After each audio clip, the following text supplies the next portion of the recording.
Retornando a primera entrega. Señores, como habíamos anunciado, tenemos el honor de recibir aquí en las instalaciones de Global TV 80. Para los que nos siguen en Instagram y en Facebook, pueden buscarnos real time en Global TV 80. Al doctor Ángel Loco Armella. Ángel Loco Armella es un destacado político dominicano, abogado, escritor, no solo de novela, sino también de obras importantes de derecho. El hecho de tenerlo en la mañana de hoy constituye para nosotros un gran privilegio y le damos formalmente la bienvenida. Doctor Loco, muy buenos días. Buen día, veo que estás bastante bien acompañado. Que conste, no sé si ella podrá decirlo. Bendito eres entre todas las mujeres. Bueno, acepto esa bendición. Licenciado Loco, mire, dentro de los temas que se iban a tratar, había uno que no tuvo en carpeta. Digo, no tenemos una agenda así tan específica, pero viendo los conocimientos que maneja usted de comunicación, de politología, cuando llegamos estábamos analizando el tema del efecto de las noticias falsas en las redes sociales. Y yo sostengo la idea que en muchos casos son accidentales, pero hay muchos casos que son programados, no solo por marcas comerciales, sino también por organizaciones políticas, para medir en ocasiones el efecto de una falsa noticia y en otras para manipular situaciones. ¿Usted qué posición tiene en ese orden? Bueno, las redes son un fenómeno nuevo en la vida de la sociedad. Son un fenómeno de carácter masivo e inmediato. Gobiernos se han tumbado, se han derricado a través de las redes. Hoy que la gente está mirando la guerra de Ucrania, quizás olvida que en el 2014 las masas que estaban en contra del gobierno, terminaron derribando el gobierno, se convocaron a través de las redes. En China pasó también hace un tiempo un evento semejante. En Europa las manifestaciones públicas se convocan a través de las redes.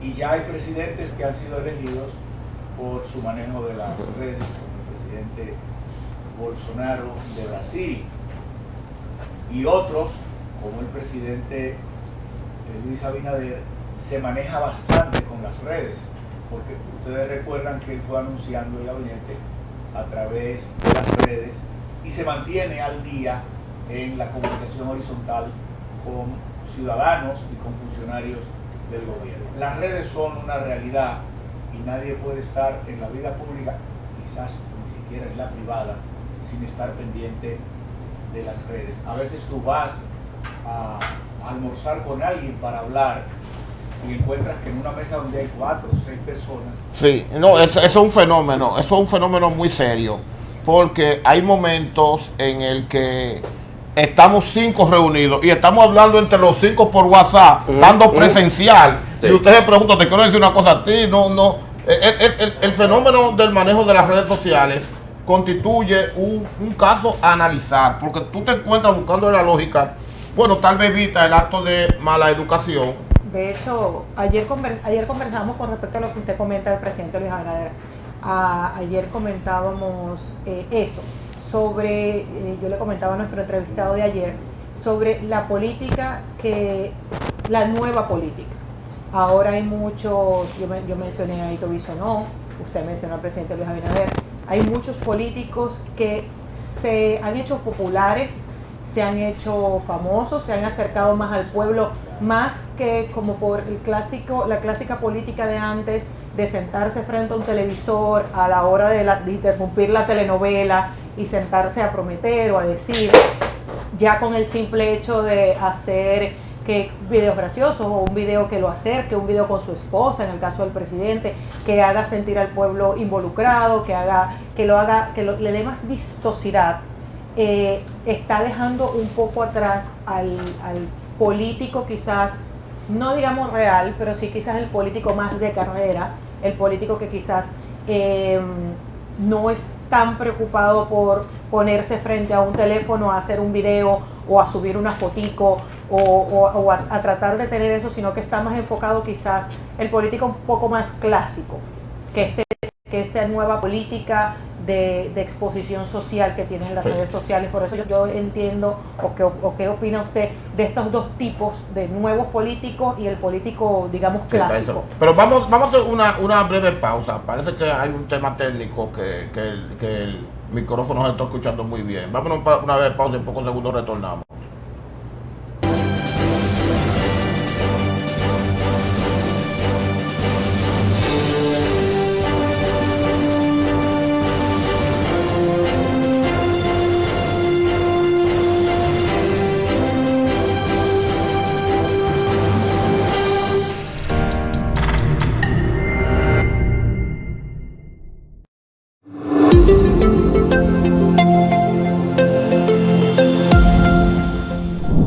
Tiroteo se produjo la tarde de este jueves entre dominicanos y haitianos en la zona fronteriza de la provincia de Elías Piña. De aquel lado, en este momento, por la puerta dominicana, mírenlo cómo están entrando. Mire la forma. Lo están evacuando.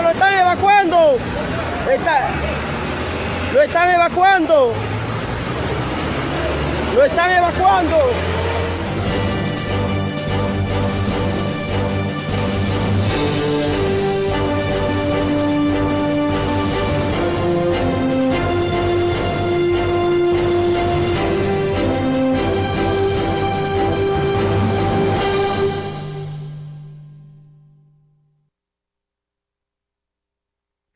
Señores, retornando aquí a su programa Primera Entrega, vamos a ver si la respuesta del licenciado Loco al que dejó, del doctor Loco al que dejó abierta en el aire.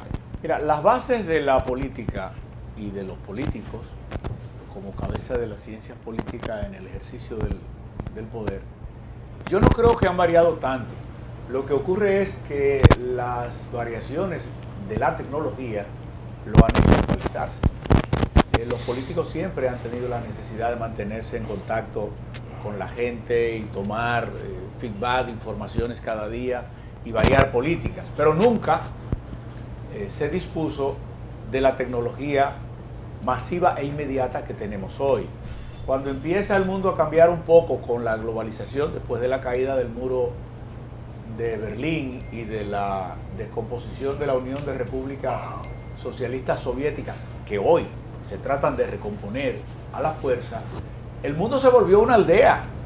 Y en el 90 vimos una guerra por televisión en vivo.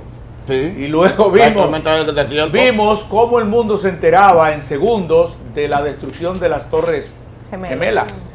Y vimos cómo el mundo colapsaban las bolsas del mundo al mismo tiempo, todo el mundo manejando la información. Y cómo eso impacta de un rincón del mundo a otro rincón del mundo. Bueno, ahora, ¿qué tenemos nosotros que ver con Ucrania o Rusia? Nada. Si esto hubiera sido hace 30 años, nos vamos enterando cada 2 días de los efectos. Hoy, todo el mundo quiere saber cómo se mueven los acontecimientos del día en Ucrania en el día de hoy, sí. Porque tiene un pariente que le manda una transferencia, porque tiene una amiga, porque el petróleo sube, porque no llegó harina, o llegó más cara, o porque hubo problema con cebada, o con cualquiera. Es decir, o porque recibimos 332,000 rusos y ucranianos que sabemos que este año no van a llegar, y eso le permite al gobierno planificar las estrategias del turismo, le permite a los hoteles que tenían esas reservas buscar cómo compensarlas en otros mercados. El mundo se ha vuelto inmediato, para bien y para mal, porque como comentaba el doctor Puntier, cuando llegué, también para mal. Hay gente que lo usa para medir mercados, para tirar ideas. Bueno, eso es una cuestión científica que no tiene nada de malo. A veces tú dices, bueno, y si yo anuncio tal medida, ¿cómo la va a acoger la gente? Si yo quito la mascarilla, ¿qué va a decir la gente? Yo te aseguro que hicieron un estudio previo para anunciar el tema de la mascarilla. Bueno, pero también hay sinvergüenzas que se dedican en las redes a lanzar cosas para echar el chantaje.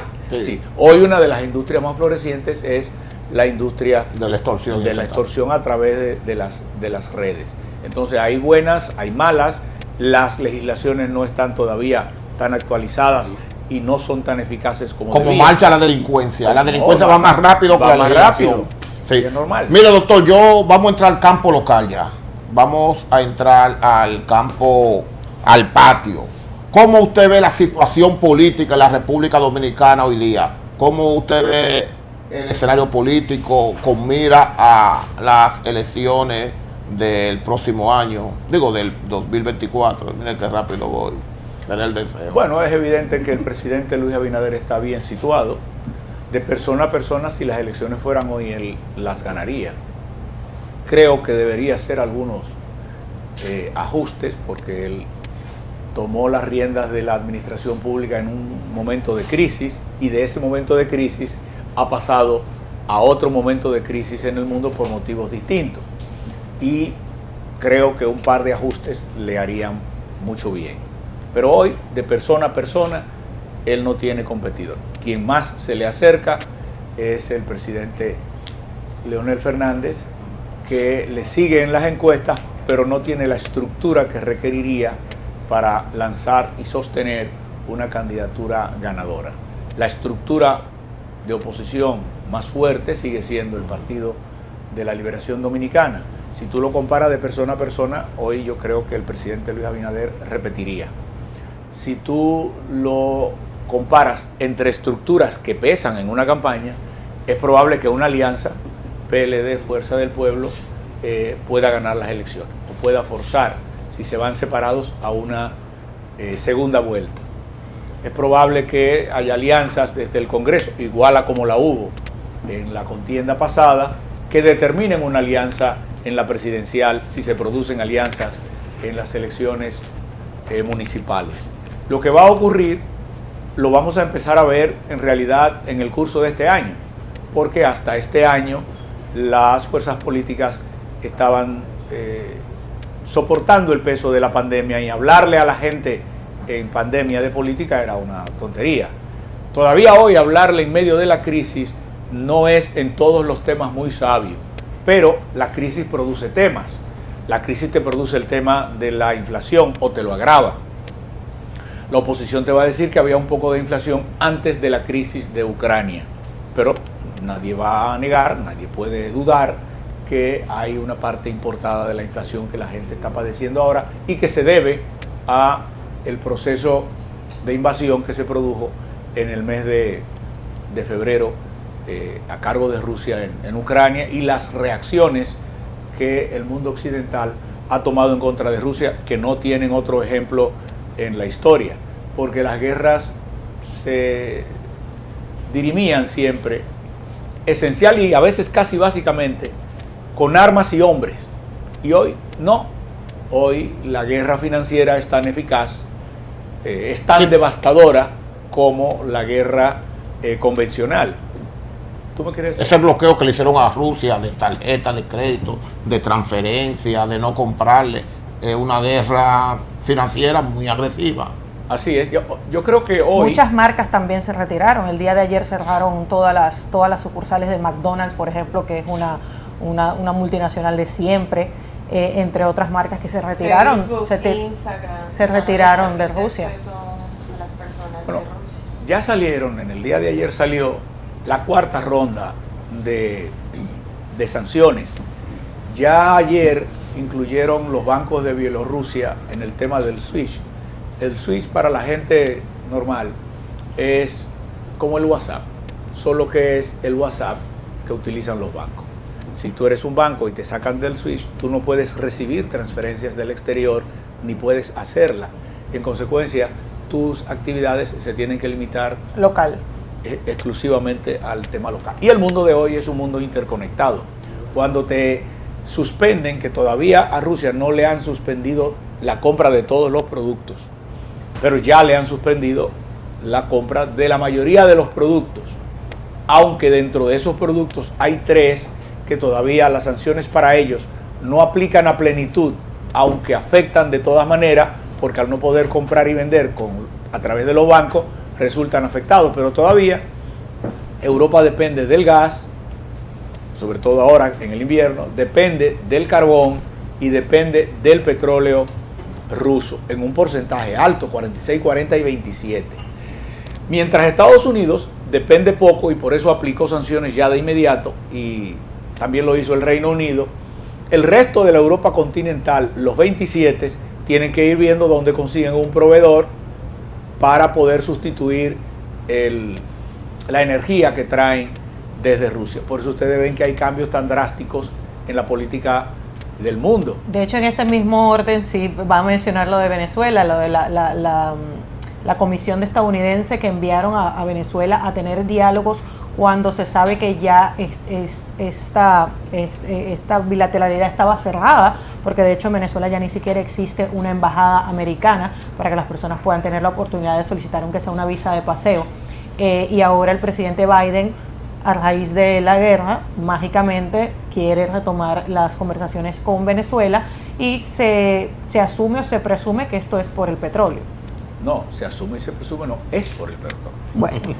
No solo Venezuela, también la van a retomar con Irán, y estaban muy tibiecitas, unas relaciones que siempre fueron muy buenas, que eran las de Arabia Saudita, por aquel tema de involucrar al príncipe heredero en la muerte de un periodista en Turquía, y por el tema de Crimea. Entonces, ahora Estados Unidos se olvida de las políticas que tenía con esas naciones en virtud de políticas de seguridad hemisférica, de apoyo a la democracia, de apoyo a la transparencia, etcétera, y adopta el dogma que hizo famoso Palmerston, un primer ministro inglés, un hombre de mucha experiencia, que había sido ministro de Interior, ministro de Exteriores y luego primer ministro de Inglaterra, que dijo que Inglaterra no tiene ni aliados eternos ni enemigos eternos, solo intereses. Doctor, usted decía que si las elecciones fueran hoy, Luis, él como individuo, estaría ganado desde ya. Ahora, ¿qué necesitaría él para poder fortalecer la estructura a nivel interno o socialmente hablando para que garantice todo esto? Porque él como individuo está bien. Ahora, si lo ponemos tú a tú con Leonel, ¿qué pasaría? Si él va tú a tú con el presidente Leonel Fernández, y el presidente Leonel Fernández solo tiene la estructura de la fuerza, fuerza del pueblo, va a perder el presidente Leonel Fernández, porque no tiene estructura política todavía. Sí. Todavía. Si él va en contra de la estructura política del PLD, con Leonel en la fuerza encabezando la boleta, puede perder. ¿Esto sería en primera vuelta? ¿Se podría ir a una segunda vuelta? ¿O porque se quiere reestructurar la Constitución? Depende de las alianzas. Sí. Lo de reestructurar la Constitución, yo no le veo en ese aspecto mucha inteligencia. Porque si tú reestructuras la Constitución, eso no te da ninguna ventaja si tú tienes 40 y pico %. Porque lo que tú estás haciendo es forzando a los otros que se alíen en primera vuelta. Es decir, que eso son cosas de gente que cree que descubre la fórmula del hielo en cuadrito y sale desnudo a la calle a decirlo, descubrí la fórmula del hielo en cuadrito. Sí. Usted coge un molde y le echa agua y ya. Bueno, eso no tiene ninguna ciencia. Si tú modificaras la Constitución para poner 45, desaparecería el interés de la segunda vuelta y las alianzas se harían en primera. Automáticamente. Y como quiera, si van dos bloques en primera, uno va a obtener más del 50% de los votos. Eso es matemática de primer grado. Sí, no. Sí. Hay gente que cree que tiene que analizarla, pero eso no necesita análisis. Ya. Yo dejaría la Constitución en ese sentido sin tocar, como ha dicho el presidente, que no la tocaría para eso. Sí. Socialmente hablando, ¿qué tiene que hacer el gobierno en este momento? En cuanto a la seguridad todos los gobiernos tienen que renovarse de tarde en tarde, porque tú designas a alguien ministro, lo designas director, y luego ves que el trabajo de él no es apreciado por la población, o que no logró los niveles de eficacia que tú querías, o simplemente la gente se cansa, punto. Sí, sí. Y entonces conviene hacer readecuación. Mucha gente pensaba que habría algunas readecuaciones en el tren de gobierno el 27 de febrero. La gente siempre cree aquí que el 27 va a haber cambio, pero la verdad es que aquí casi nunca hay cambio el 27 de febrero. Pero la gente se pone y los funcionarios recogen, no, espérate que el presidente hable, pero la verdad es que no es tradición que aquí haya cambio el 27 de febrero. ¿Usted cree que Leonel Fernández es el único contrincante con Luis Abinader, porque ayer se comentaba aquí que puede ser, bueno, lo decía el senador de Elías Piña, que puede ser Domínguez Brito quien esté en la presidencia para el 2024. Mira, Domínguez Brito es una persona muy decente, que llena perfiles de la sociedad civil, pero la verdad es que nunca ha pegado. Y para ser presidente hay que tener aura. Nada es más parecido a la población, a la ciudadanía, que el enamoramiento. Eso Ustedes se comentaba enamoran, no antes. le importan las condiciones. Hay Se que contratarle a Se los enamoraron y ese es el que es bueno. Hay que Eso contratar. Me contó Rubén de que no se ha enamorado nadie nunca. Definitivamente quizás a él le hace falta contratar un buen equipo de publicistas que quizás lo hagan ver con el encanto popular de redes que no tiene. Yo creo que en todo político en el mundo es un peligro confundir el tema de la imagen, porque la gente quiere que todo político sea una persona decente, pero no que se crea el único decente de la tierra. Sí. Si hay, Sí. aquí en el país y fuera del país, hay gentes con condiciones que nunca llegaron porque eran los únicos buenos de la tierra, los únicos decentes de la tierra, y la gente tiende a apartarse. Químicamente puro. Sí, ¿no? entonces eso no existe. La gente quiere una persona bien intencionada, que si comete un error lo cometió, que lo enmiende, pero la gente quiere un ser humano. Sí, bueno, pero de hecho la mayoría de los equipos de publicidad hacen eso. Las personas que están manejando imágenes de artistas, de políticos, hacen eso. Que hace algo, muchas veces fuerzan a hacer algo mal para hacer un perdón. Y todo eso es un manejo. No, yo no digo de que su fuercen imagen. a nadie a hacer algo malo. Se debe evitar hacer algo malo. Yo te estoy diciendo que la gente te perciba como que tú eres el único puro de la tierra. Inmediatamente te rechaza, Sí. aunque tú tengas todas las condiciones. Porque la gente se siente rechazada a sí mismo. Porque la gente sabe, todo el que te está viendo sabe que él no es. Que usted no puede arrojar la primera piedra. No, y que nadie la puede. Entonces, en el PLD hay hombres y hay mujeres que tienen una trayectoria política buena. Lo que pasa es que la presidencia a veces no es de condiciones. La presidencia es de coyunturas. Cuando el presidente Leonel Fernández fue candidato en el 96, no es porque era el mejor, es porque era el que estaba en la oportunidad de recibir el apoyo de Balaguer. Cuando volvió a ser presidente en el 2004, no es porque en el PLD no había otros que podían ser, bueno, la historia probó que Danilo podía hacerlo. Sí. Y fue un presidente altamente aprobado. ¿Por qué ocurrió? Bueno, pues porque el que era candidato, porque ya había sido presidente, era Fernández. ¿Y tú crees que Leonel en el segundo año de Hipólito le ganaba a Hipólito? No le ganaba. Lo que ocurrió fue que en el gobierno de Hipólito ocurrió un evento financiero que destruyó el 19% del Producto Interno Bruto del país de un tablazo y se enfrentó inadecuadamente. En consecuencia, eso colocó otra vez a Leonel en aras de ser, con 2 periodos sucesivos, el reformador de la República. Doctor Loco, usted sabe que usted es uno de los hombres que con mayor claridad logra explicar las cosas. Es un hombre con una admirable lógica y uno no puede estar de acuerdo tal vez en ocasiones con lo que usted dice, pero de una manera u otra sabe que es un análisis concienzudo y con mucha coherencia. En ese orden, yo quiero que usted me haga una valoración de cómo usted ve el gobierno en su breve, así, en el desempeño económico. Resultado en materia de salud, ¿cómo lo evalúa? En política exterior y en persecución de la corrupción. Mira, bueno, son muchos temas. No sé si tenemos tiempo para todos.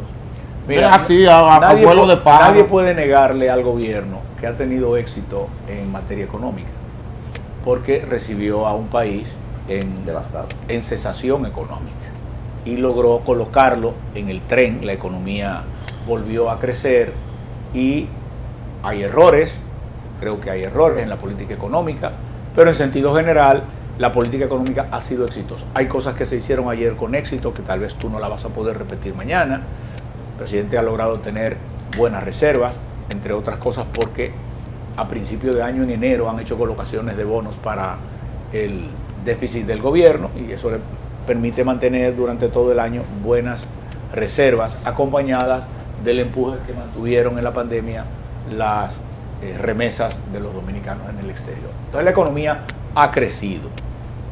Desde luego, después de la crisis que tuvimos, la economía no crece de manera uniforme. Hay unos sectores que se quedan rezagados y otros toman primacía, como en este caso ha hecho el turismo. En consecuencia, creo que el desempeño económico no ha sido malo, a pesar de que el desempeño económico traducido en servicios se ha deteriorado.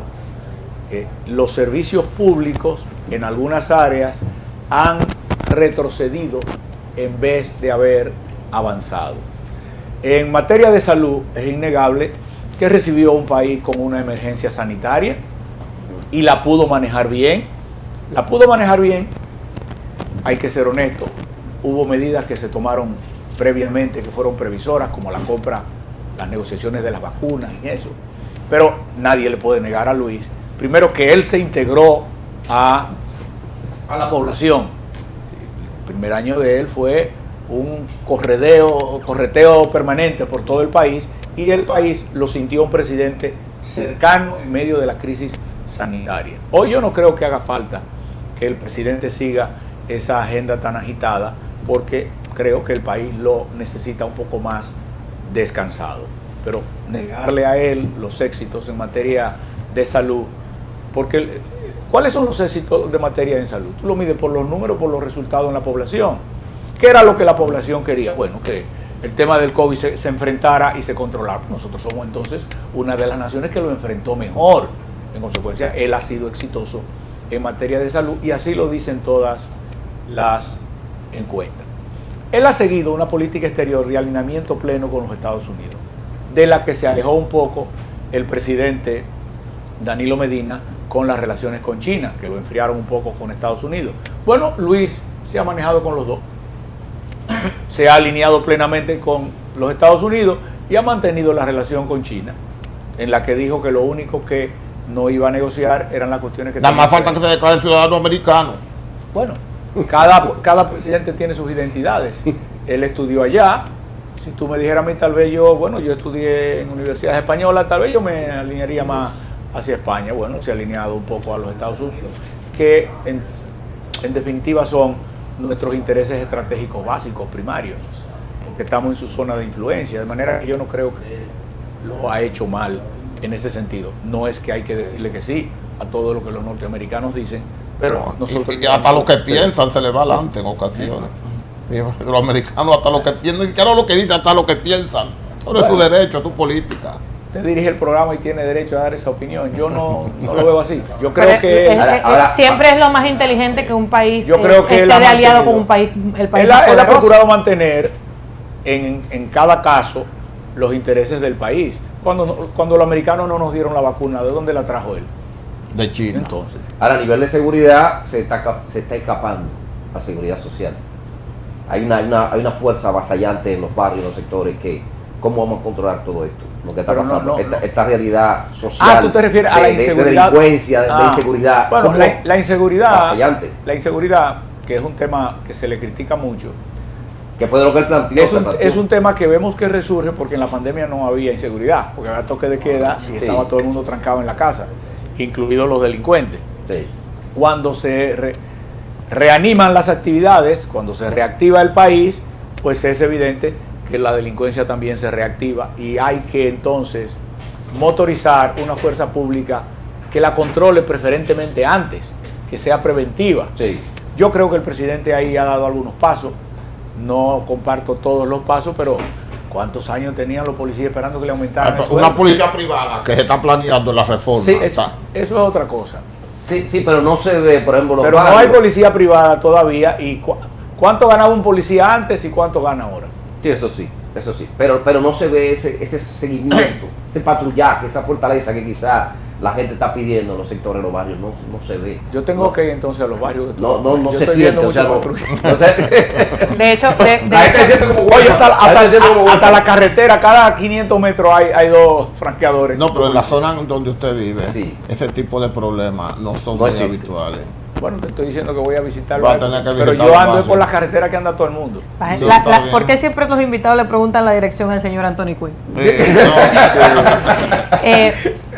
Yo les comentaba, creo que antes de que usted llegara, esto, que hace muchos años, cuando yo me mudé a la República Dominicana, sí he escuchado de la mayoría de las personas que viven aquí, no, que empezaron a robar, que están robando aquí, que están robando allá, pero la gente me decía, tranquila, que aquí en la República Dominicana, desde que pasan 2, 3 robos y se alborota mucho la criminalidad, sueltan la policía a la calle. Lamentablemente, pues me decían, matan 2 o 3 en un barrio y se calma la criminalidad. Quizás rudimentario, pero efectivo, que es algo que sí no veo que esté pasando por lo menos en los últimos 2 años. No hay como ese ataque, eso se vean esos convoys de policías entrando a los barrios, entrando o estando en las zonas que están, por ejemplo, yo vivo en Los Prados, que es una zona buena, pero está al lado de Los Praditos. Obviamente las personas de Los Praditos no roban en Los Praditos, roban en Los Prados. Y no se ve ni un alma, o se ve quizás un motorizado que pasa solito que va a hacer en contra de las bandas de Los Prados, de Los Praditos. Bueno, tendremos que preguntarle a mi amigo Chu qué pasa con los patrullajes. Yo veo, por donde yo vivo, que es una zona un poco apartada, o tal vez antes lo era más, yo veo pasar veo muchos desplazamientos de patrullas. No puedo decir que es así en toda la ciudad, Sí. pero la gente siente que ha vuelto la criminalidad. ¿Cómo podrían ustedes, como podría yo y cualquier televidente sentir, y yo creo que sí, lo sentimos cada día, que ha vuelto el tormento de los trancones? Sí. Uno como que, yo iba a mi oficina medio tranquilo, llegaba relajado, ahora llego como... Pero mira, Antes yo llegaba en 7 Pero no hay minutos, tapones ahora per me se. toma media Pero hora, mira, pues- porque la vida retornó a la normalidad. Sí. Y la normalidad trae eso. se pone peor porque todos los días la gente compra más vehículos y se mantienen andando en las mismas calles. Entonces eso es una crisis porque los muchachos van para la universidad, comienzan a trabajar. Pero que los muchachos, las universidades estuvieron cerradas. Ah, sí, claro. Los muchachos no iban a los colegios ni a las escuelas públicas. Entonces todavía tú podías andar con un poquito de tranquilidad. Ahora ya volvió. La gente facilidad ya de grita. Es la realidad. Ya otra vez las 8 de la mañana y la 1 de la tarde se han vuelto Y las 5. un caos. En pandemia Y las no 5 de había la tarde. muchos trabajos, Pero- ahora ya sí, muchas Pero sí personas salen a buscar trabajo. lo que nos dice el invitado es que por supuesto en la pandemia estaba la criminalidad encerrada también, Sí, como encerrada. todo el mundo. Pero ¿qué pasa? Que si encerraste un porcentaje de criminales o de personas que quizás muchas veces delinquen por necesidad, por pobreza, etcétera, etcétera, al salir de la pandemia, al muchas personas perder el trabajo, perder los sustentos familiares, Aumenta la criminalidad. pasar todo ese tiempo quizás sin producir, esta población de los barrios que soltamos a la calle no es la misma prepandemia que pospandemia. Así es. Pero Doctor. yo te quiero acotar algo brevemente al comentario que hiciste. No te creas que los de los praditos se van a robar a los prados, también roban a los praditos. Ah, sí, bueno. En cualquier No, que casa no, tampoco pobre es que hay un discrimina. televisor que lo roban y lo llevan a una casa de empeño. Es decir, la delincuencia afecta más a los barrios humildes, de robo dentro de los barrios humildes, que a los barrios de clase media alta y clase alta, porque corrientemente hay seguridades privadas, hay cámaras, hay otras cosas, hay gentes que en el otro ambiente se notan de inmediato. ¿Tú me entiendes? Tú hay calles aquí en que si hay un tecato lo notas. Si hay un tipo que no es de por ahí y no es que vino a traer en un delivery o algo, tú sabes que hay un elemento extraño en el No, lugar. incluso ya en muchas partes no permiten subir a los deliveries a llevar, pues... Porque lamentablemente han usado Exacto. El camuflaje del delivery. camuflaje del delivery para cometer atracos. Doctor, hay algo que recientemente se dio, que es los chipeos. Los llamados chipeos. ¿Qué es eso? Los jóvenes que bregan con lo que es tecnología Dice, ya avanzada, fraude para de entonces tecnología. clonar Ah, sí. tarjetas y todo esto, que lo han detenido a todos, o parte de la mayoría, pero que entonces los barrios, los sectores, la gente apoya a esos muchachos. O sea, una cosa que no se daba quizá, la gente lo siente como que son parte de ellos. Bueno, robar no debe ser parte de nadie. Y aquí, no te creas lo que ella decía hace un ratito, enviaban la policía. Aquí la policía tiene buenos récords criminales. Sí. Y aquí anda suelto el criminal que lo hace por primera vez, pero los otros la policía los tiene ubicados. Cuando tú sueltas a la policía a hacer su trabajo, lo hacen. Lo que pasa es que cuando tratan de detener a alguien y cae un delincuente, en el barrio lo declaran San Pablo y comienzan, ese muchacho tan bueno, y se le olvida toda la vagabundería que el muchacho hacía y que tenía 18 fichas y el malo es el policía.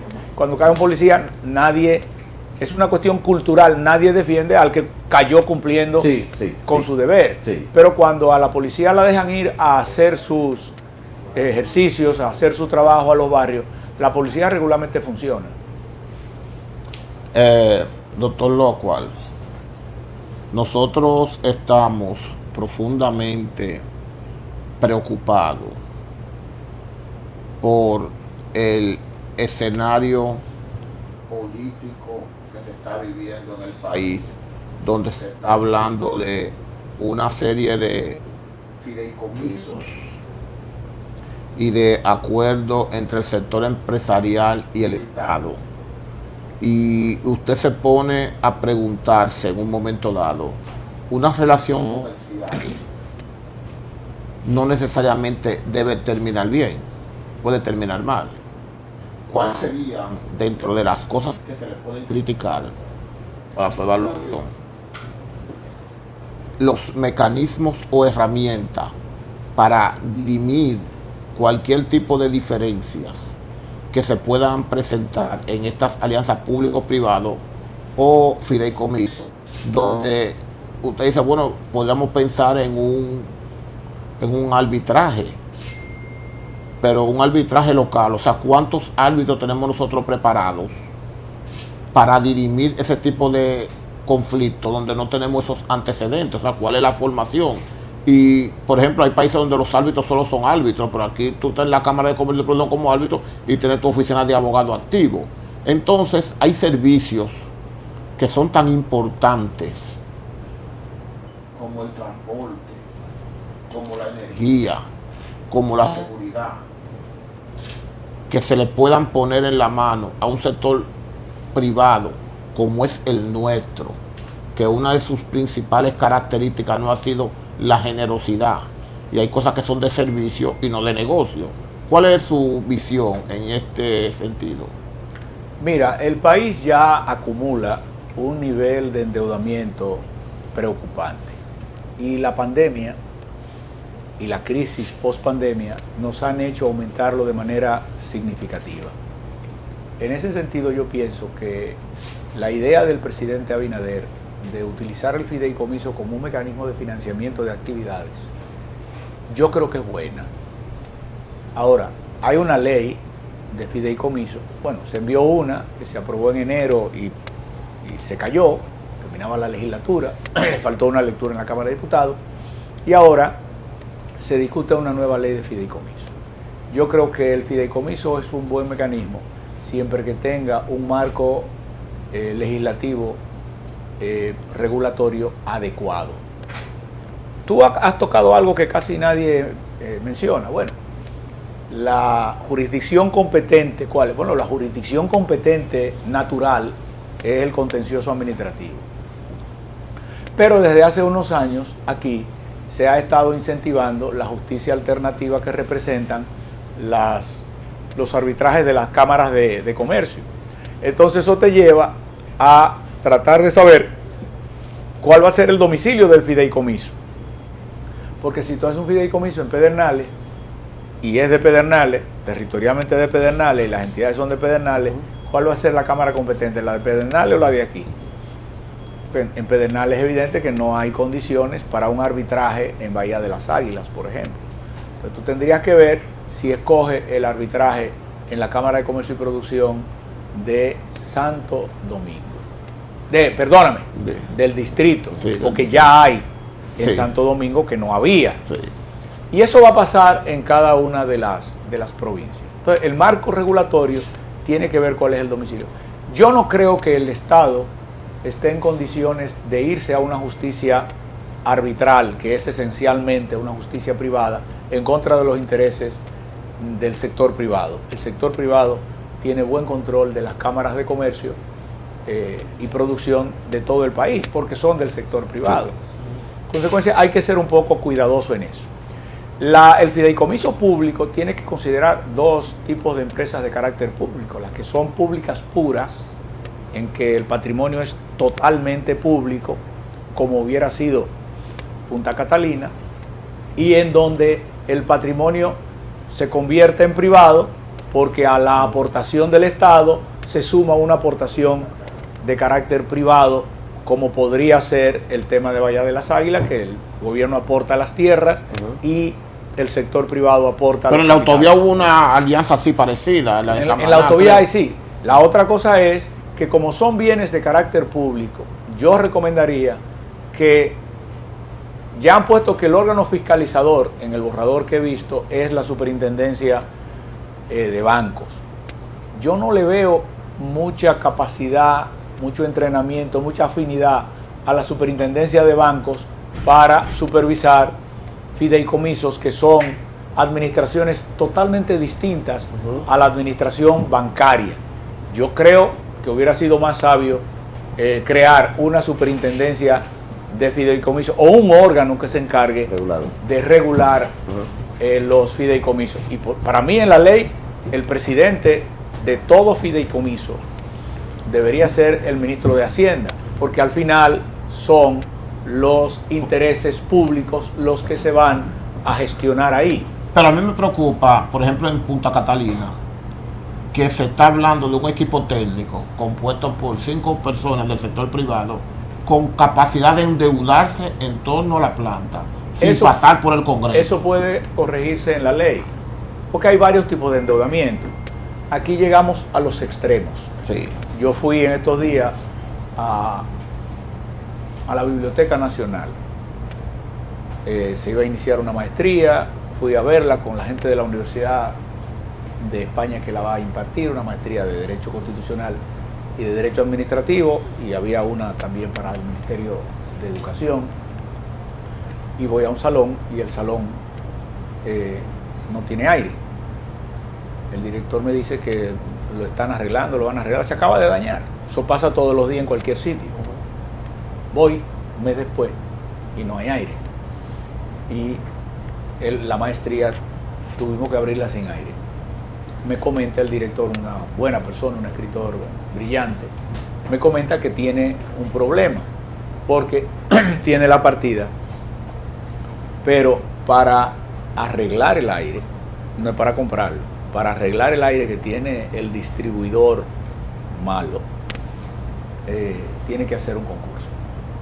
Wow. Pero en entidades como la Biblioteca Nacional no es usual que haya ni siquiera departamentos de compras y de equipos, porque no se hace nunca.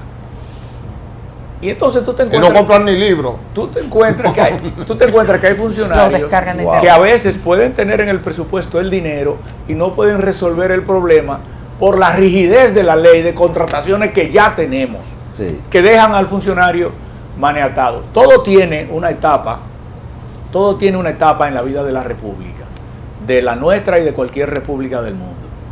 Hubo un momento en que la crítica a Balaguer, que murió pobre, nadie probó que Balaguer tuviera un centavo, se murió y no tenía cuenta. En un anexo. No, se murió y no tenía cuenta de banco. Sí. Entonces, todo el tiempo a Balaguer le criticaron el grado a grado, porque las obras se entregaban de grado a grado. La verdad es que en la república que Balaguer dirigió, sin el grado a grado no se había podido hacer nada, porque empieza esa calle y te doy los avances después, y tú empezabas con tu propio capital. Mira, esa escuela tiene que estar, te voy dando avances, pero parte de tu dinero lo uso para otra escuela, y así se construyó el país. Muchos se suicidaron. ¿Podíamos seguir así? No, pero no. Sí. Nos hemos ido a otro extremo en que hay que votar un ministro porque influenciaban una compra de 3 millones de pesos. Pero en el nombre de Dios, 3 millones de pesos son $50,000. Sí. Entonces nos vamos de un extremo al otro extremo. Eso va a tono con esos temas que hemos tratado antes, que las leyes tienen que ir un poco como va la sociedad. Nosotros hemos adoptado una gran cantidad de leyes para las cuales no solo no preparamos a la sociedad, o la sociedad no estaba preparada, sino que tampoco la preparamos después. Aquí el Congreso es una fábrica de leyes que la ciudadanía nunca se entera que existen, hasta que se la imponen. Aquí debería O hasta que haber- la infringen. Sí, pero tú la infringes sin conocerla, aunque la ley se presume conocida. Pero en la realidad tú no la presumes. Es más, aquí se aprobó una ley de tránsito y la gente no tiene ni idea de lo que esa ley de tránsito dice. ¿Tú crees que la gente aquí sabe lo que son las rayas amarillas? Uno que se bajó de un burro y se montó en una camioneta sabe lo que significa la raya amarilla. ¿Tú crees que significa las rayas discontinuas que están debajo de la luz de tránsito? ¿Tú crees que sabe lo que?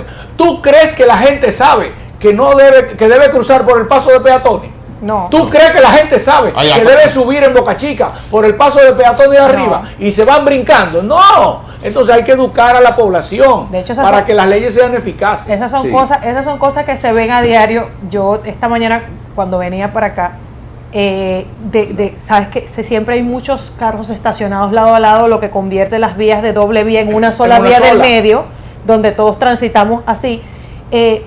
Las personas pasan por el medio de las calles indiscriminadamente. Entonces digo yo, si yo atropello a una de esas personas, porque él está sobre... No, o tú vienes por Boca Chica y se mete uno que rompieron uno de los muros del centro y se te mete uno que cruza en un motor y tú te lo llevas. Y uno lo lleva, Y tú- entonces y tú eres la que va el que presa. está mal es Homicidio uno. involuntario Porque no está. esa es la carretera y ahí es donde el carro debe rodar. Si yo como carro me meto en la acera peatonal y mato un peatón, entonces la culpa es mía. No. Pero si el peatón se mete en donde el carro debe ir, entonces la culpa también es No, mía. o una vieja que está cruzando con un niño aquí y está parada en Boca Chica, que es un caso típico y todo el mundo Sí. ha visto, y se resbaló y se cayó y te cayó delante del carro. Sí. Es decir, hay que hacer que la normativa en una labor educativa se conozca. Se acate. Eso no se hace aquí nunca. De hecho, yo no estoy segura en verdad, ahora voy a aprovechar y voy a preguntar para salir de esa ignorancia. Aquí se les hace pruebas de conducir a las personas para entregarle una licencia. Claro. Porque yo como extranjera obtuve mi licencia en base a la licencia que ya traía de mi Claro, país. no, aquí- pero no me hicieron ninguna Pero prueba. aquí Ni me casi- exigieron tampoco conocer las leyes. Aquí casi todos los que tenemos licencia, tenemos la licencia con una ley antiquísima. Sí. El Intran tiene poco tiempo. Solo jóvenes han sacado licencia con la normativa nueva. Cuando esa normativa sustituyó la de Trujillo, debimos haber hecho una campaña, sobre todo porque con la de Trujillo teníamos menos del 20%, con Balaguer el 30% de la población en ciudades. Ahora es al revés, ahora tenemos 80% de la población en ciudades, de gente que vino del campo, en donde las leyes de tránsito no funcionan. Uno que compró una camioneta, se bajó de un burro o se montó en un motor. Sí, sí. Señores, pero es que yo veo a los motoristas. Tú has encontrado motoristas aquí que respeten Lo que son la los luz roja. motoristas y los No, sonados. los policías. Ni los guagüeros, ni los Los guagüeros. policías están en un sitio mandando a detener, de ahí mismo y el policía no hace nada. El pobre tampoco Pues puede. chocaron hasta uno del Tampoco puede corte hacer del nada porque presidente. cómo le cae atrás. Hasta uno de los Entonces, cortes del no. presidente sí. chocaron. Un motorista que se metió con el corte del presidente. Señores, queremos agradecerle al doctor Ángel Locual a su presencia en este programa. Invitación queda abierta para que pueda volver en otra oportunidad si su tiempo te lo permite. Aquí se mejora la vista y el oído. Se puede volver. Así que muchísimas gracias. Señores, gracias por la sintonía y pasen feliz resto de la mañana. Nos Hasta vemos luego. mañana.